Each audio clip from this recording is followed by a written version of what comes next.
selfish spoiled daughter hid my wife's affair and backed her up, so I filed for divorce and cut her out of my will.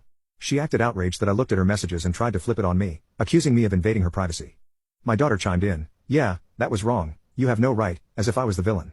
Neither expressed any remorse. Instead, my daughter demanded I let it go and keep providing for them.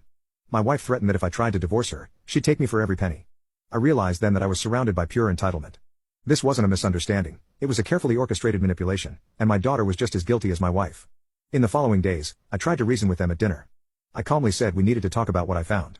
My wife played dumb, poking at her plate while my daughter sighed dramatically. When I pushed further, my daughter snapped, "What's your problem? Mom's happy, why can't you just deal with it?" My wife shrugged and said, "You have a good life, a roof over your head, a solid job, don't ruin this with drama." My heart pounded in my chest, it was as if my family didn't care about basic decency. My daughter, the one I raised, the one I worked overtime to support, now stared at me like I was the obstacle to their comfort. She was fully on her mother's side. My wife smiled faintly as if she knew they held power over me. They assumed I'd do nothing, that I'd be too afraid to dismantle the status quo, too weak to act. That's when I knew I had to act decisively. I visited a lawyer the next morning and explained the affair, the texts, and my daughter's involvement.